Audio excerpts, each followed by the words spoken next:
Сегодня мы хотим поговорить об отоплении дома пеллетным камином, ну, пеллетной печью, кто как говорит. Мы хотим оставить свой видеоотзыв на примере вот этого дома. Здесь около 130 квадратных метров отапливаемой площади. Пойдемте чуть поближе посмотрите. Дом брус 200. Скажем, можно сказать, что он утепленный. Проживаем практически круглый год. Ну, по выходным, то есть все чередуется. Поэтому, пойдемте посмотрим внутрь, как все это выглядит.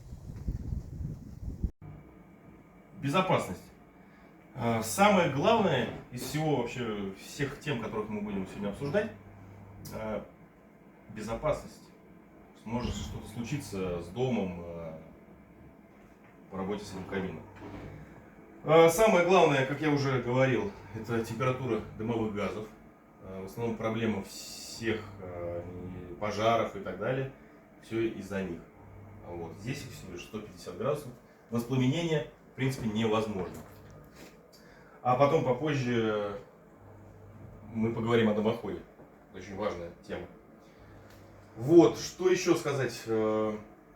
Если, допустим, что-то произойдет с вентилятором, к примеру, в теории это возможно, перестанет работать вентилятор, который выкидывает дым наружу.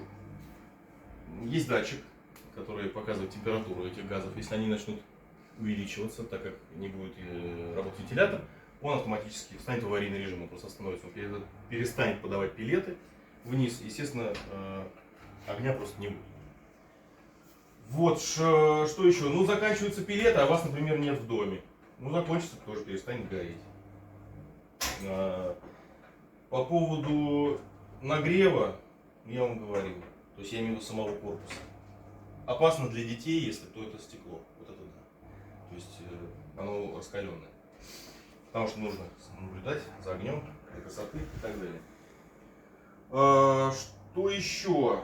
Самое важное для меня было по поводу отопления, это его автономный режим, то есть без моего участия. То есть, грубо говоря, я нахожусь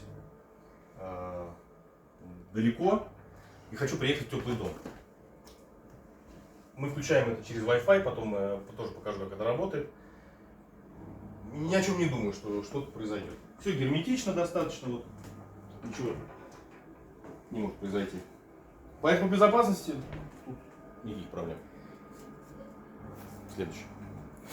Следующая тема, это тоже одна из самых главных, это вторая, наверное, по важности. Это стоимость.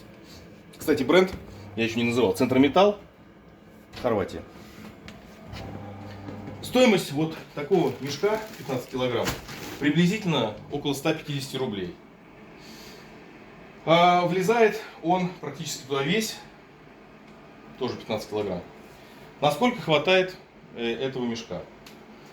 Мы приблизительно засекали, если температура на улице днем -1, ночью -7, в этом районе, то хватает на сутки вот такого мешка. То есть, грубо говоря, 150 рублей у вас уйдет на отопление дома при такой температуре на 130 квадратных метров. Следующее. Расход электроэнергии. Да, этому камину нужно электричество. Без электричества работать не будет. Кстати, вот покажи, мы его подключили. И, кстати, вот кто будет подключать себе пеллетный камин, обязательно поставьте бесперебойник. Вот бесперебойный блок, он обычный от компьютера. Кстати, вот блок еще Wi-Fi. Посмотрим. Расход электроэнергии. Расход электроэнергии здесь нужен только для того, чтобы работали вентиляторы. Они работают. Он потребляет приблизительно 100 ватт.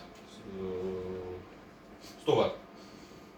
Максимальный расход электроэнергии у него идет несколько минут, когда он включается и работает темп. Тут расход где-то 250-300 ватт. Вот. Это буквально несколько минут. То есть практически работает, потребляет как обычная лампочка.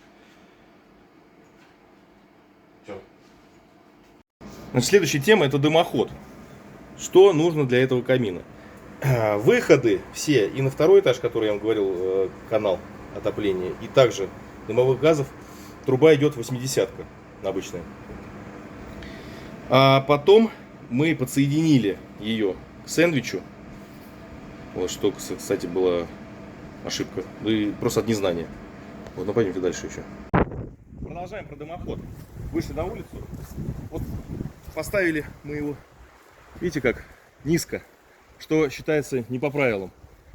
Но, оговорюсь, по правилам печного отопления. У нас пеллетный, поэтому можно делать трубу куда хочешь. Вот, пойдем дальше. Скажу вам сразу, вообще всю эту конструкцию, которую сделали, это вообще была глупость. Но это от незнания, и подсказать некому, потому что никто информации про пеллетные дела вообще не знает, не в теме. Для него требуется вообще буквально, чтобы просто выходила труба, вы же видели ее температуру нагрева, да буквально там на полметра торчало бы, да и все. Ну, не очень красиво, может быть. Вот, мы сначала как сделали? Поставили вот такую конструкцию, но поставили, вот видите, вот до той высоты. И где-то год она так работала. Вот посмотри, покажи вот стену. Видите, стена чуть темная. Потому что зола все равно какая-то летит, и стена стала грязная.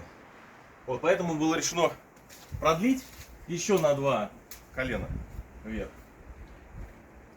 Ну еще раз повторюсь, кто будет устанавливать себе пеллетный камин и дымоход, вот это вот не делайте этого. Делайте все очень просто. 80-ка труба, и больше вам ничего не требуется. Как я говорил, на второй этаж труба идет, которая... Вот обычно мы поставили решетку. Вот отсюда он дует, теплый воздух. На максимальной мощности тоже где-то около метра поток воздуха. Здесь я сам поставил сеточку, такую металлическую. Для чего? Чтобы ребенок что-нибудь туда не бросал. По поводу шума.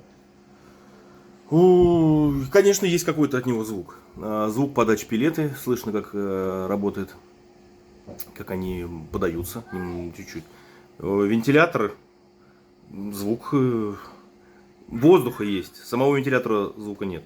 Ну, работает не прям вообще не слышно. Нет. Все равно что-то, конечно, слышно. Ну, не напрягает вообще. По поводу чистки. Раз в трое суток надо либо вытаскивать зольник, вот он, сейчас горячий, вытаскивать золу. Либо, как я сделал, очень просто, продается такой пылесос, специально для золы, он металлический. Он стоит вообще 3000 рублей. Можно ничего не вытаскивать, никакой зольник включаешь. Вот так вот, трубкой это и все засасываешь. Ну, раз в трое суток, вдвое там. В зависимости от количества сгоревших пеллет. Надежность. Что может сломаться? Ну, сломаться, в принципе, может все. Но за 5 лет, да, за 5 лет было заменен тен. Вот он стоит в районе 3000 рублей, который зажигает эти пеллеты. Вот, если он сгорел, то я некоторое время, пока не поменял, я поджигал бумагой. Вот, не очень удобно, но работает. Вот, в принципе, и еще в зависимости от количества, скажем, поджигов, работы времени, вот топка, она чугунная, литая, тоже имеет свойство прогорать. Но у нас еще пока ничего не прогорело ни разу. Вот видите, он, кстати, выключился, вот тишина стала. Все, остыла, температура дымовых газов уменьшилась. И он выключился. Вот температура сейчас, что ж не видно. Не видно, в общем, 22 градуса будет падать. Вот, поэтому по надежности, ну, все нормально. Тен единственный расходник. Больше здесь особо ломаться нечему, если ставить тем более бесперебойник.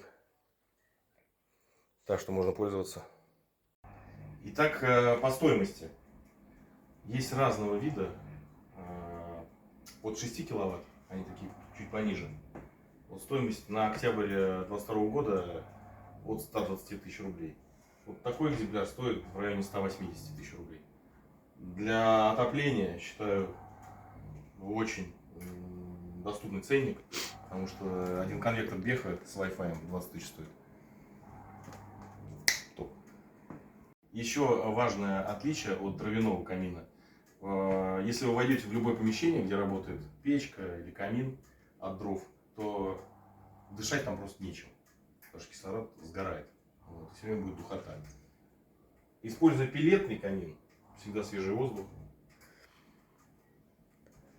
Всегда свежий воздух. Ну, свежий воздух я там обрежу.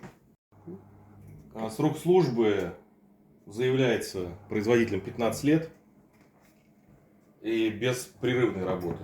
Вот, так как мы его включаем не каждый день, я думаю, что там хватит на 20 лет и больше.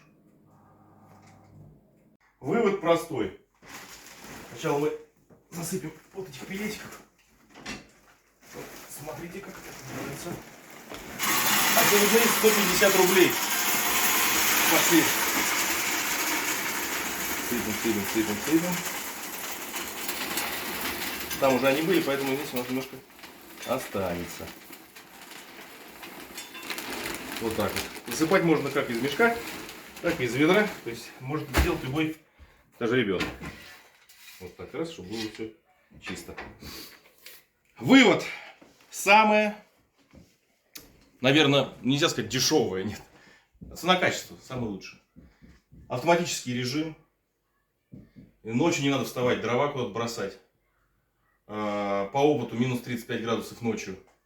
Здесь было как-то 2 года назад. Засыпаешь вечером мешок. Где-то в 9 утра где-то заканчивается. При такой температуре. Красиво, эффект огня, надежно. И вот кто-то мне позвонил. Гаси.